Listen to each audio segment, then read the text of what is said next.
हमारे देश के प्रधानमंत्री ने जो 20 लाख करोड़ रुपए का स्टिमुलस पैकेज की घोषणा की थी, उसका ब्यौरा आज फाइनेंस मिनिस्ट्री श्रीमती सीतारमण जी ने आज इस प्रकार दिया है।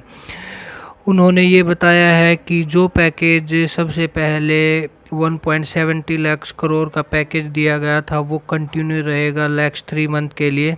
तो जान लेते हैं तो 1.70 लाख करोड़ का जो पैकेज था उसमें क्या क्या था जो अभी भी कंटिन्यू रहेगा।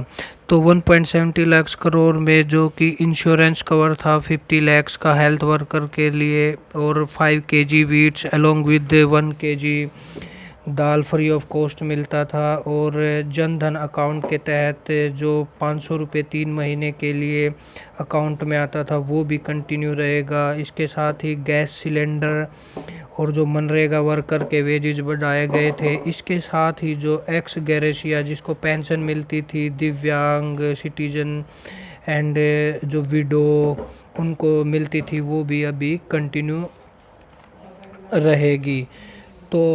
तो आज जो घोषणा हुई थी उस पैकेज में मेनली एमएसएमईज कंपनी के लिए, जिसको सूक्ष्म लघु मध्यम कुटीर उद्योग बोला जाता है, उसी की ही ये घोषणा हुई थी। उसमें बोला गया है कि 30,000 करोड़ रुपए के कोलेटरल फ्री लोन जारी किए जाएंगे जिसका गारंटर सरकार ही रहेगी। और जो तनाव वाली कंपनियां हैं या स्ट्रेस्ड एमएसएमई कंपनियां हैं उनके लिए 20,000 करोड़ रुपए के कोलेटरल फ्री लोन जारी किए जाएंगे। इसके साथ ही 50,000 करोड़ रुपए उनको इक्विटी इन्फ्यूजन और फंड ऑफ फंड भी बोला जाता है उनका आकार बढ़ाने के लिए दिए जाएंगे।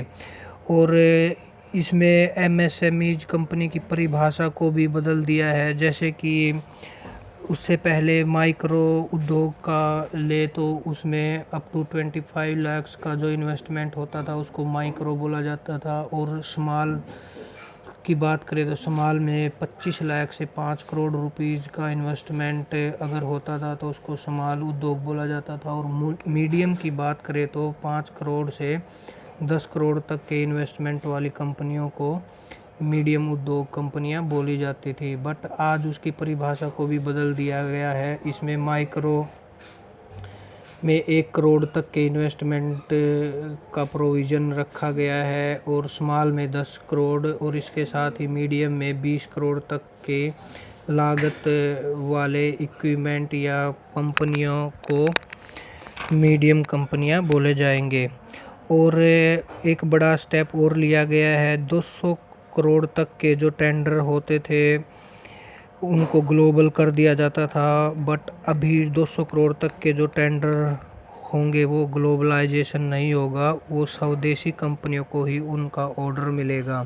अब आगे उन कर्मचारियों को भी फ़ायदा होगा या जो कंपनियां ईपीएफ अपने कर्मचारियों को देती थी, इसमें जो पहले 3 महीने के लिए 12.5% का फ़ायदा दिया गया था, लेकिन अब वो घटा के 10% तक का ही कर दिया गया है। बट इसमें और सेक्शन को भी इंक्लूड किया गया है, जैसे कि पहले जो कंपनियां 1000 वर्कर तक ही उनको इंक्लूड कर दिया गया था, बट अभी सारी कंपनियों को इसमें शामिल किया गया है।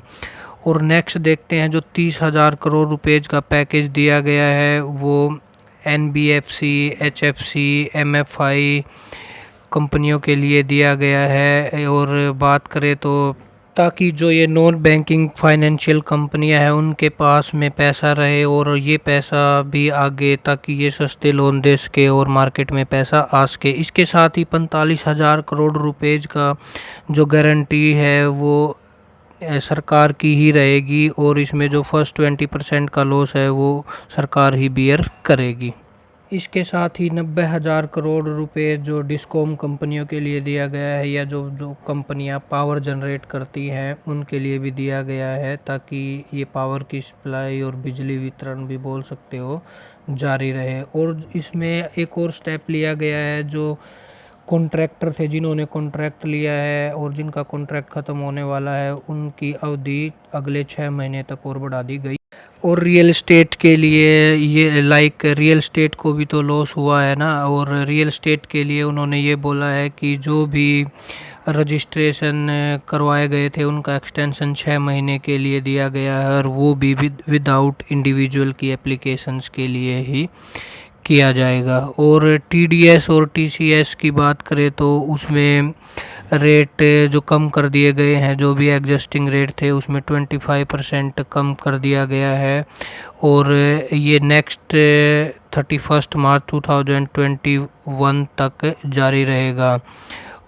और ऐसा करने से 50,000 करोड़ रुपए की लिक्विडिटी काम आएगी, या 50,000 करोड़ रुपए इसके लिए अलग से रखे हैं। So thank you and have a nice day.